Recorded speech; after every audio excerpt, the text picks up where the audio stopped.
tout le monde, j'espère que vous allez bien. Aujourd'hui je vous retrouve avec une nouvelle vidéo et je vais vous parler du livre Le vide de nos cœurs de Jasmine Warga aux éditions Hugo Roman dans la collection New Way, qui est un livre qui date un petit peu mais que je lis que maintenant. J'avais vu des avis plutôt positifs.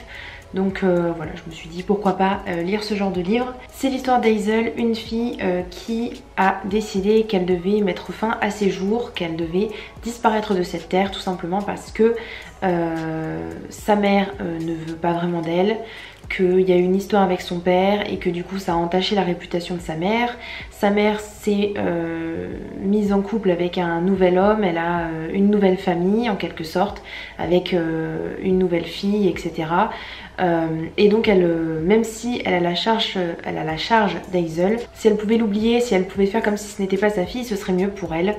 Et Hazel le sent vraiment comme un gros poids et du coup elle a envie de disparaître.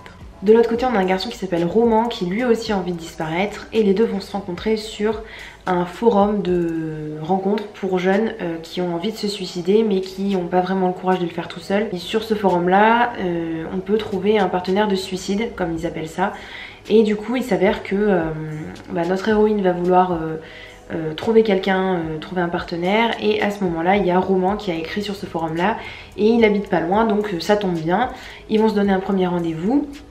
Et puis voilà, ils vont rapidement discuter de comment est-ce qu'ils pourraient mettre leur plan à exécution, comment le faire, avec quel outil, où le faire, etc., etc. La grande question de ce livre, c'est est-ce que les deux vont réussir en se parlant à ne pas abandonner et à oublier leur idée de se suicider, parce que ces deux personnages-là, ils sont pas totalement au fond du gouffre. En tout cas, l'auteur, moi comme je l'ai ressenti, l'auteur ne les dépeint pas comme des personnages profondément dépressifs et qui voudraient absolument mettre fin à leur jour, puisque ce sont des personnages qui avant tout cherchent un partenaire justement pour se donner courage, pour se soutenir et pour mettre leur plan à exécution, pour être sûr qu'il n'y ait pas de problème, etc. Pour être sûr qu'ils aillent jusqu'au bout, quoi. Et donc tout au long du livre en fait on sent que les personnages sont un petit peu entre deux eaux, que voilà ils ont des bonnes raisons de vouloir, des bonnes raisons, je sais pas s'il y a vraiment des bonnes raisons ou pas, mais disons que les raisons sont crédibles et on peut se dire bon d'accord, les personnages peut-être que dans leur environnement il y a personne qui les soutient, il y a personne qui les soutient moralement et il n'y a personne qui est vraiment là pour les écouter, donc peut-être que voilà ils se disent que finalement il n'y a aucune autre option que de se donner la mort tout simplement. Mais de rendez-vous en rendez-vous, les personnages vont apprendre à se connaître, apprendre à connaître un petit peu leur environnement, et même si Hazel de son côté elle va pas dire la vraie raison de pourquoi est-ce qu'elle veut se donner la mort à Roman, nous on le sait en tant que lecteur. J'ai bien aimé comment c'était traité, c'est-à-dire pas trop dans le dramatique, et à la fois en faisant jouer du coup les sentiments des personnages, les sentiments amoureux naissants, sans que les personnages s'attachent trop rapidement non plus. Globalement c'était vraiment une bonne histoire, moi j'ai beaucoup aimé.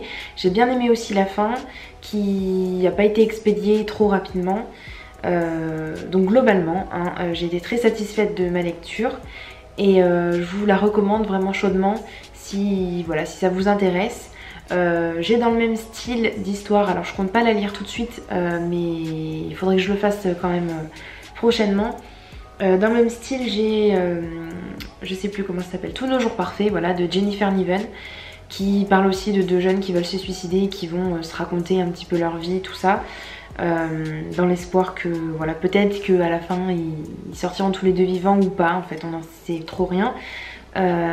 Du coup c'est un petit peu dans la même veine, je sais pas si je vais être influencée par ma lecture de celui-là ou pas, enfin bref, mais je compte le lire quand même assez prochainement, quoi, pendant l'été je pense, et du coup je vous en dirai des nouvelles dans pas longtemps.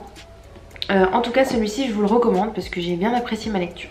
Voilà, c'est tout pour ma vidéo, j'espère qu'elle vous aura plu. Si vous avez lu Le vide de nos cœurs, n'hésitez pas à me le dire en commentaire. Et moi je vous dis à bientôt dans une prochaine vidéo. Ciao ciao!